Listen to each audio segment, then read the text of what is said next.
자, 우리 해외 유학생 랩런트 여러분, 그리고 교구의 모든 성도 여러분 안녕하십니까? 오늘은 9월 15일 금요일 아침 우리 오전 서밋타임 시간입니다. 우리 다 같이 사도신경으로 우리의 신앙을 고백드리시고 우리 서밋타임 시작하도록 하겠습니다. 전능하사 천지를 만드신 하나님 아버지를 내가 믿사오며 그 외아들 우리 주 예수 그리스도를 믿사오니 이는 성령으로 잉태하사 동정녀 마리아에게 나시고 본디오 빌라도에게 고난을 받으사 십자가에 못 박혀 죽으시고 장사한지 살만에 죽은 자 가운데서 다시 살아나시며 하늘에 오르사 전능하신 하나님 우편에 앉아 계시다가 저리로서 산자와 죽은 자를 심판하러 오시리라. 성령을 믿사오며 거룩한 공예와 성도가 서로 교통하는 것과 죄를 사하여 주시는 것과 몸이 다시 사는 것과 영원히 사는 것을 믿사옵나이다. 아멘. 자, 오늘 우리에게 주는 하나님 말씀 봅니다. 사도행전 2장 9절부터 11절 말씀, 그 중에 11절 말씀이네요. 같이 읽겠습니다. 그레데인과 아라비아인들이라 우리가 다 우리의 각 언어로 하나님의 큰 일을 말함을 듣는도다 하고. 아멘. 오늘은 흩어진 산업인이라는 제목의 기독적 말씀 가지고 오늘 포럼하는 시간 갖도록 하겠습니다. 자, 여러분, 우리가 그냥 말로만 듣던 창세기 3장, 창세기 6장, 창세기 11장 말로만 들었지만 실제 내 삶에 깊숙이 파고 들어와 있죠. 그래서 지금도 우리는 나라는 거에서 못 빠져나오고 있습니다. 나라는 거에서 못 빠져나오다 보니까 나의 물질, 나의 성공 이걸 향해서 달려간단 말이죠. 어, 생각을 해보세요. 단순히 여러분 빠른 시간에 돈을 벌었다. 그것도 여러분 돈을 가지고 있어도 되는 사람이 돈 버는 거하고 완전 다른 거거든요. 그건 완전 다른 거예요. 돈을 가지고 관리할 수 있는 사람이 돈을 버는 거하고 또 돈 관리가 안 되는 사람이 돈 버는 거 완전 다르거든요. 예전에 청소년 사역할 때 그 이런 통계가 나와 있었어요. 어떤 통계가 나와 있었냐면 로또 복권이 당첨된 사람들의 복권 당첨된 전후 그 내용이 이렇게 뭐죠? 인터뷰화돼 있어서 나와 있어 통계화돼 있어서 나와 있었어요. 보니까 이 복권을 없을 때는 오히려 나았는데 당첨되고 거액이 살다 보니까 너무 힘든 삶을 살고 있는 거예요. 그잖아요. 돈을 관리할 수 있는 사람이 돈이 생겨야 되는데 돈 관리가 안 되는 사람이 돈이 생기다 보니까 더 힘든 거예요. 그래서 여러분 지금부터 뭘 해야 되느냐? 우리는 여러분 응답받을 사람 확실하거든요. 세계복음할 사람이 확실하기 때문에 지금부터 그릇 준비해야 돼요. 무슨 말씀인지 아시죠? 어저께 우리 그 미국에 있는 친구들하고 랩런트랑 같이 예배드리면서 이런 얘기를 했어요. 거기는 랩런트들 다 20대거든요. 그 랩런트들하고 예배드리면서 나는 너희들만 할 때 어떤 기도를 했겠느냐? 솔직히 나는 누가 가르쳐 주는 거 없으니까 그냥 나 잘 되게 해달라고 이런 기도밖에 못했다. 창피한 일이다. 그런데 하나님께서 지금 이런 길로 인도하신 걸 보면 아, 그때 좀 기도를 구체적으로 좀 앞으로 CBDIP 비전을 보면서 기도를 할 걸 그랬다라는 생각이 든다. 여러분들은 지금부터 어떻게 기도해야 되느냐? 하나님이 이루실 정확한 언약이 있으니까 그 미래를 보고 지금부터 기도해라. 그죠? 그게 정확한 기도입니다, 여러분. 그러면 저는 기도 안 하고도 그저 이런 자리까지 왔는데 하나님이 복 주셔서 앞으로 우리 랩런트 여러분들은 어떻겠습니까? 하나님이 어떤 자리로 우리 랩런트들을 인도하시겠냐 이런 말입니다. 그래서 여러분들 아무 걱정 마시고 오늘도 믿음의 분량 그 그릇을 준비하고요. 그리고 여러분 밖에 나가고 이런 일 저런 일 만난다. 아무 걱정하지 마세요. 우리의 그릇을 넓히는 거예요. 마음의 그릇, 생각의 그릇, 그리고 그것을 복음으로 재해석할 수 있는 재창조를 끌어당길 수 있는 그런 그릇으로 하나님이 나를 준비시키기 위해서 이런 문제를 준다 생각하면 돼요. 여러분 시험 문제가 나왔어요. 모르는 문제예요. 당황스럽죠. 어떤 친구들은 그 문제에서 포기하기도 합니다. 어떤 친구들은 그 문제 앞에서 너무 힘들어서 울기도 합니다. 그죠? 그런데 내가 이 문제를 틀릴 수 있어요. 그러나 다음에 이 문제를 만났을 때 틀리면 안 되죠. 그죠? 그렇지 않습니까? 그런 것처럼 우리가요, 문제를 만나면 당황할 수도 있어요. 그리고 진짜 막 눈물이 날 수도 있어요. 힘들잖아요. 그러나 이 모든 것이 하나님이 우리에게 믿음의 그릇을 넓혀가는 겁니다. 그래야지 시대를 수 있어요. 그것 때문에 하나님이 허락하신 일임을 저와 여러분이 분명히 아셔야 됩니다. 다시 앞으로 돌아와서 창세기 3장, 창세기 6장, 창세기 11장, 나중심, 나라는 거에서 빠져나와야 돼요. 그게 창세기 3장 에덴 사건이에요. 사단은 이야기합니다. 그 뱀이 얘기하지만 사단이 얘기한 거예요. 뭐라고 얘기합니까?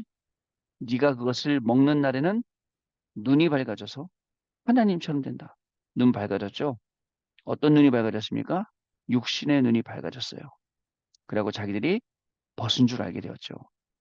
여러분, 우리 인간들은요, 육신의 눈이 자꾸 밝아지니까 내가 원하는 대로, 내가 좋아하는 대로 가는 거예요. 내가 원하는 대로, 내가 좋아하는 대로 안 되니까 거기서 막 이런 문제, 저런 문제, 우울증도 오고, 조울증도 오고, 공황증도 오고, 분열증, 조현병 이런 게 온단 말이죠. 정신적인 문제가요. 그래, 내가 원하는 대로 못 가니까요. 그 뒤에는 누가 있습니까? 사단이요. 사단이 어떻게 하죠? 여러 가지로 방해하죠. 방해합니다, 여러분. 방해하고, 이게 막 좋아 보이게 만들고, 그 속에 빠지게 만들고, 그래갖고 인생을 열심히 살았지만, 결국은 어떻게 됐습니까? 그래서 여러분, 나라는 그 나중심, 나라는 그 우상, 거기서 내가 빠져나와야 돼요. 내가 어려움 당해 괜찮습니다. 아, 내가 망신당해 괜찮습니다. 거기가 우리가 시작할 수 있는 제로 포인트입니다. 거기서 새롭게 시작하면 됩니다, 여러분. 그리고 또 있습니다. 어떤 우상이냐? 나를 네피림으로 만드는 거예요. 창세기 6장. 네피림, 나팔, 하늘에서 떨어졌다라는 뜻이에요. 어떻겠습니까? 사람들은요, 하나님의 아들들이 사람들의 딸들과 결혼했죠. 결혼한 게 뭐 문제입니까? 결혼한 게 문제가 아니에요. 언약의 사람들이 언약을 중요하게 생각하지 않고 하나님의 자녀가 자기들이 하나님의 자녀된 그 신분과 권세를 중요하게 생각하지 않고 세상 사람들이 다 팔아먹은 거예요. 그게 문제죠. 그래갖고 하나님께서 홍수로 심판을 하시는 거예요. 자, 그게 지나갔습니다. 근데 내 안에 사탄의 망대가 세워지는 바벨탑 사건이 또 오는 거예요. 창세기 11장. 그게 창세기 3장, 6장, 11장 문제라고요. 바벨탑을 세운 이유가 뭐예요? 하늘 꼭대기에 닿자 하나님처럼 되자는 거예요. 하나님께 도전하자는 거예요. 흩어짐을 면하자. 흩어지라는데 안 흩어지는 거예요. 모이자는 거예요. 모여서 뭐 하자고요? 하나님 대적하자는 거잖아요. 아, 뿔뿔이 흩어졌죠. 그죠? 그래서 여러분, 중요한 건요. 가장 먼저 나타난 이 우상, 내 안에, 그죠? 이 에덴 동산, 창세기 3장, 내 안에 네피림, 창세기 6장, 내 안에 바벨탑, 사탄의 망대, 창세기 11장. 그러나 하나님께서는 우리에게 길을 열어주셨어요. 창세기 3장 15절, 여자의 후손, 그리스도. 여자의 후손이 뱀의 머리를 상하게 할 것이요. 이 비밀을 우리가 가지고 있습니다. 여자의 후손 이 그리스도의 비밀을 가지고 있으면 오늘 우리 삶 가운데는 우리의 시간표 가운데는 뭐가 일어나느냐? 재창조 역사가 일어나요. 생각해 보세요. 지금 여러분들의 학업에 재창조 역사 필요합니다. 지금 여러분이 현장에 재창조 역사 필요합니다. 하나님이 그걸 주시려고 하는 거예요. 그래서 모든 것을 싹 정리하려고 하는 겁니다. 저는요, 사람들 만나서 불신자들 이야기 들어보면 기가 막힙니다. 불신자들의 삶이 저렇구나. 근데 더 기가 막힌 게 뭔지 아세요? 그 속에서 신자들도 녹아나고 있다는 거예요. 녹아난다는 게 뭐냐? 그 속에 들어서 아, 이게 세상 문화구나 라고 이렇게 살아간다는 거예요. 안타깝습니다. 세상 문화에 따라간다는 거세요. 그 왜요? 우리가 세상 문화 따라가면 안 되잖아요. 우리는요, 여러분 이 복음 문화를 만들어 가야 되는데 자꾸 세상 문화, 흑암 문화에 거기 따라간다는 거예요. 그게 안타까워요. 그리고 불신자들이 이렇게 살아가는 걸 보면서 당연한 것 마냥 예? 당연히 그렇게 되는 거 그런 것처럼 이렇게 살아가는 안타까움들을 볼 수가 있습니다. 자, 저와 여러분 오늘 우리가 어떻게 하루를 살고 우리가 어떻게 하루를 정말 제대로 우리가 응답받아야겠습니까? 하나님은 이미 우리에게 말씀을 다 주셨습니다. 바벨론으로 간 제자들은요, 우상과 싸우는 제자였어요. 아까 내 안에 창세기 3장, 6장, 11장 사탄의 망대를 꺾는 건 물론이고 여러분들 직장 현장에, 여러분들 학교 현장에, 여러분들이 오늘 가서 일하는 그 현장에 사탄의 망대를 완전히 무너뜨리는 우상과 싸우는 제자. 그들이 바벨론에 가서 그 바벨론을 살렸다. 그리고 서밋 전쟁에서 승리한 거예요. 왜요? 서밋들, 정상들, 그저 그 왕들이 렘넌트의 말을 들었으니까요. 서밋 전쟁에 승리한 거죠. 그리고 더 중요한 게 있어요. 여러분들, 목사님 어떻게 해야 돼요? 현장은 이렇게 커 보이고, 난 이렇게 작은데. 싸우지 않고 승리해요, 우리는요. 그게 비밀입니다. 우리의 비밀은 싸우지 않고 이기는 거예요. 무슨 말씀인지 아시겠죠? 싸우지 않고 승리하는 그 비밀을 우리가 가지고 있습니다. 그래서 24 하나님의 망대를 우리 안에 계속 만들고 그리고 셋들의 그 망대를 만들고 그리고 우리 업이 빛이 되고 소금이 되는 그 망대를 만들고 여러분 오늘도 하나님의 승리를 지키게 하시기 바랍니다. 목사님이 몰라서 그래요. 목사님이 밖에 나가면 얼마나 어려운 일이 있고 인간관계 얼마나 힘들고 경제 문제 얼마나 힘들고 왜 모르겠습니까? 힘들죠. 그러나 힘든 거 알지만 전 하나님도 알고 있어요. 그죠? 여러분이 힘들다는 거, 우리가 힘들고 어렵다는 거 알지만 저는 복음의 능력을 믿습니다. 하나님을 믿는 믿음으로 오늘 만나는 모든 어려움, 저는 그거 갖고 싸울랍니다. 그때 하나님이 하나님의 망대를 세우고 싸우지도 않고 이기는 그런 응답을 주신다고요. 그러니까 도전하세요. 로마서 16장 19절 20절 말씀에 평강의 하나님이 속히 사단을 너희 발 아래 무릎 꿇게 하시리라 라고 말씀하셨어요. 사탄이 오늘 우리 보고 우울증 걸립니다. 우울증 걸려서 에이 내가 다시는 너하고 안 놀아. 이렇게 돼야죠. 다시는 너하고 내가 상대 안 해. 아이고 그냥 심심하면 동원이 불러내. 그래갖고 괴롭히고. 예? 이렇게 되면 되겠습니까? 자 오늘 하루 하나님 주신 이 중요한 응답들 현장에서 확인하시는 날 되시기 바랍니다. 자 흩어진 산업인 보겠습니다. 성경을 올바르게 해석하려면 세 가지 알아야 합니다. 첫째, 우리는 눈에 보이는 것만 말하죠. 둘째, 눈에 안 보이는 것도 중요합니다. 셋째, 영적인 것 바로 알고 여기서 눈에 보이는 것이 나와야 됩니다. 다시요. 눈에 안 보이는 게 더 중요하니 눈에 안 보이는 것에서 영적인 것이 나와야 된다.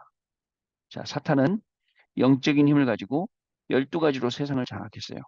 12가지 함정, 틀, 올무 만들어 놓고 모든 사람을 쬐 매고 있어요. 대부분 기독교인들도 이것을 놓치고 있습니다. 그래서 사탄이 장악한 강대국을 살릴 길이 없기 때문에 노예, 포로, 속국밖에 없어서 그렇게 가는 거예요. 그거 살리러 가는 거예요. 여러분들이 현장에서 여러분들 현장 살릴 수 있는 길이 지금 하나님이 어려움 약간 주고 문제 약간 주고 약간 갈등 주고 위기 주고 이래야 여러분들이 살리기 때문에 하나님 거 주신 거예요. 근데 그거 모르고 여러분, 이 지금 바벨론에 끌려간 제자를 왜 다른 사람들은 포로로 살다 죽는 거예요. 노예로 살다 죽는 거예요. 여러분들 현장에서 그 문제로 죽을래요? 그 문제에서 시달리다가 그냥 끝낼래요? 그리고 그 문제 피해서 도망간다? 여러분, 피해서 도망가면요. 현장 다른 데 가면 그 문제 안 만날 것 같죠. 내 영적 상태가 그 문제 만날 수밖에 없는데, 딴 데 간다고 그 문제가 안 옵니까? 옵니다. 또 옵니다. 나를 바꿔야 되는 거예요. 자, 성경은 보좌의 능력과 그리스도, 하나님의 나라, 오직 성령으로만 사탄의 12가지 함정틀 올무에 빠진 자들을 살릴 수 있다고 했습니다. 그럼 우리는요, 보좌의 능력, 그리스도, 하나님의 나라, 오직 성령, 여기에 집중할 때 여기서 빠져나올 수 있어요. 자, 초대교회와 산업인들은 어떻게 했을까요? 첫 번째, 눈에 보이는 힘입니다. 사도행전 2장 9절부터 11절의 사람들은 눈에 보이는 굉장한 힘을 가지고 있었습니다. 어떻게 해요? 어디서든지 새 절기를 지키고 11조를 했습니다. 그래서 경제를 장악했습니다. 안식년과 희년도 철저히 지켰습니다. 아마 오늘 우리랑 같이 하는 우리 해외 유학생들 제가 처음부터 강조했던 게 있죠. 여러분들 혼자 예배 드린다고 예배 끝까지 안 드리고 중간에 나가면 안 되고 인터넷으로 예배 드린다고 여러분들 예배 드리다가 중간에 그게 아니라 처음부터 끝까지 예배 드리세요. 제가 뭐라 그랬죠? 헌금도 하세요. 헌금도 해서 매주는 못하더라도 매주는 보낼 수 없으니까 매주 차곡차곡 쌓아놓으세요. 헌금을. 그래서 한국 들어올 때 갖고 와서 헌금을 하세요. 4대 헌금도 하세요. 헌금해야 돼요. 목사님 제가 헌금을 여러분 뭐죠? 스타벅스에 가서 커피 한 잔 먹어도 4,000원, 5,000원이에요. 하루에 커피는 두 잔, 세 잔 마시는데 여러분 교회 올 때 그냥 5,000원 헌금 내고 10,000원 헌금 낸다고요? 그건 아니지 않습니까, 여러분? 밥 한 번 먹어도 10,000원인데 20,000원인데 그 교회 오면서 그냥 10,000원짜리 하나 헌금한다고요? 그건 아니지 않습니까, 여러분? 그리고 또 우리 중직자분들도 마찬가지예요. 보면은 헌금을 안 하는 중직자들 계세요. 아예 헌금 안 하는 분들 많아요. 왜요? 나는 돈이 없으니까요. 생각 자체가 돈이 없어요. 그러니까 그저 가난해서 못 벗어나는 거예요. 그게 아닙니다. 내 돈을 드리는 게 아니에요. 하나님 앞에 내 중심을 드리는 거예요. 정말 돈 없어 하면서 헌금 안 하는 거하고 없는 돈 없는 데서 막 짜내서 헌금하는 건 진짜 다른 거거든요. 여러분 꼭 기억하세요. 우리 특히 중직자를 우리 렘넌트들요. 하나님 앞에 드리는 것은 아까워하지 마시고요. 하나님 앞에 드리고 또 렘넌트를 위해서 쓰는 돈은 아까워하지 마시고 교회를 위해서 쓰는 돈은 아까워하지 마시고 교회를 할 때는 교회 돈 쓰지 말고 내 돈 쓰고 여러분 그건 지금부터 해야 됩니다. 아시겠죠? 자, 그래서 경제를 장악해 나가는 겁니다. 안식년과 희년도 철저히 지켰죠. 이스라엘은 이 힘 때문에 살았지만 또 그것 때문에 망하기도 했습니다. 왜냐면요. 이것을 유대인들은 육신적으로만 하기 때문에요. 자, 사도행전 2장 9절에서 11절의 사람들은 이 경제력을 가지고 예루살렘의 오순절을 지키러 온 거예요. 처음에 오는 사람들 이런 힘을 가지고 뭐든지 지키는 그저 그런 걸 가지고 행위적인 걸 갖고 왔죠. 근데 눈에 안 보이는 것 두 번째. 15나라 사람들이 예루살렘에 결국 모였습니다. 메시아 언약을 바라보고 찾아온 이들이 바리새 교회가 아니라 마가다락방 교회를 선택했어요. 눈에 안 보이는 것을 본 것입니다. 이들의 산업이 참된 선교의 통로가 되는 시간표가 된 것입니다. 바리새 교회 아까 얘기했던 세들기 지키고 11조하고 뭐 이런 막 그런 율법을 다 지키는 그런 교회를 간 게 아니에요. 성령이 역사하시는 초대교회로 간 거예요. 아시겠죠? 세 번째, 복음입니다. 그 영적이라 되어 있는데 복음은 눈에 보이는 것과 안 보이는 것을 움직일 수 있는 영적인 힘입니다. 갈보리산에서 보좌의 힘이 나타났습니다. 자, 눈에 안 보이는 것, 눈에 보이는 것 움직일 수 있는 영적인 힘, 복음. 아까 얘기했던 눈에 안 보이는 것, 눈에 보이는 것, 그죠? 눈에 보인다고 해서 막 하거나, 눈에 안 보인다고 무시하거나, 그게 아니에요. 그 속에서 우리가 보는 거죠. 자, 여기에서 갈보리산의 보좌 힘이 나타나니까 여기서 예수님께서 다 이루셨다라고 말씀하셨습니다. 감람산에서도 보좌 힘을 나타내시며 하나님 나라를 말씀하셨습니다. 이 축복을 받고 마가 다락방으로 갔는데 보좌의 힘이 하나님 나라의 일로 나타났습니다. 하나님의 절대 주권 속에 있으면 절대 계획이 보입니다. 그러면 절대 언약이 보입니다. 이때 절대 여정을 따라가게 되어 있습니다. 반드시 절대 목표를 이루게 되어 있어요. 흩어진 산업이. 자, 여러분 아시겠죠? 복음 가졌죠? 진짜 교회 사랑하죠? 렘넌트 사랑하죠? 현장 사랑하죠? 그렇습니다. 저도 그 어저께부터 쭉 싸서 제가 지금 300명 리스트 지금 썼어요. 계속 이름 쓰고 있습니다. 그리고 진짜 기도할 사람, 전도할 사람. 그리고 한 번씩 다 만나보고 할 거예요. 그 시간대마다 꺼내놔서 그 수적하고 확인하고, 명단 확인하고, 또 오늘 다니면서 또 쓰고. 자, 그래갖고 이번 10월달 캠프에는요, 정말 하나님이 예비하신 현장 문 열고 들어가고 사람 만나고. 자, 여러분 우리가요, 말씀 따라가면 돼요. 여태까지 안 해봤기 때문에 그 말씀 따라가는 중요한 응답들을 받아보려고 합니다. 흩어진 사람이. 그게 우리가 받을 축복입니다. 자, 언약 기도입니다. 하나님께 감사드립니다. 눈에 보이지 않는 영적인 것을 바로 알고 사탄에게 장악된 세상을 살리게 하옵소서. 갈보리산 감람산 마가다락방에서 나타내신 보호자의 힘을 내게 주옵소서. 예수 그리스도 이름으로 기도하옵나이다. 아멘. 자, 우리 포럼하는 시간 있겠습니다. 자, 우리 포럼해 주신 랩런트 여러분 감사합니다. 또 우리 포럼 못하시 오늘 영상으로 들으실 분들도 오늘도 말씀 속에서 귀한 응답 받으시는 시간 되시길 바랍니다. 눈에 보이지만 진짜 우리가 봐야 할 게 있습니다. 눈에 안 보이지만 중요한 것도 있습니다. 이 모든 것들을 다 찾아내는 시간. 그래서 모든 것을 회복시키고 현장으로 가는 시간이 바로 이 아침 서밋타임 시간입니다. 그냥 지나가는 시간이 될 수 있어요. 사실은 비대면보다는 대면으로 참석하는 게 제일 좋죠. 그리고 그 시간 같이 드리는 거. 물론 바쁘면 시간이 안 되면 우리가 비대면 참석하죠. 그러나 아침에 이 시간, 저녁에 이 시간 집중하면서 정말 집중이 뭔지, 집중할 때 어떤 일이 일어나는지 아무것도 안 바뀌는 게 아니라 모든 걸 다 바꾸시는 하나님의 능력을 우리가 체험하는 그런 시간이 분명히 되겠습니다. 자, 여러분 오늘도 현장에서 말씀의 증인으로 승리하시는 귀중한 날 되시길 바랍니다. 하나님 아버지 감사합니다. 오늘도 서밋타임 통해서 하나님의 말씀 주시니 감사합니다. 우리가 계획한 모든 것들이 말씀 속에서 진행되게 하여 주옵시고 우리가 오늘 만나야 될, 해야 될 모든 학업과 일과 중요한 정말 그 만남 속에 기도로 할 수 있도록 축복해 주셔서 기도와 말씀 가운데 모든 학업이 이루어지고 만남이 이루어지고 일이 되어지고 그 속에서 우리는 하나님의 말씀이 성취되는 걸 보게 하시고 말씀이 전달되는 걸 보게 하시고 그래서 2, 3, 7 나라 5천 종족 살리게 되는 중요한 축복과 연결되는 귀중한 우리 해외 유학생 렘넌트들의 하루와 우리 모든 성도님들의 하루가 되어지도록 성령께서 한 사람 한 사람 가운데 역사하여 주옵소서. 지금은 우리 주 예수 그리스도의 은혜와 하나님 아버지의 크신 사랑하심과 성령님의 역사심이 눈에 보이는 힘, 눈에 안 보이는 힘, 그리고 이것을 가지고 현장 살려야 될 우리 해외 유학생 랩런트들 위해 또 우리 모든 성도님들 위해 지금으로부터 영원토록 항상 함께 계실지어다. 아멘. 자, 여러분 마쳤습니다. 감사드리고 내일 다시 뵙도록 하겠습니다. 감사합니다.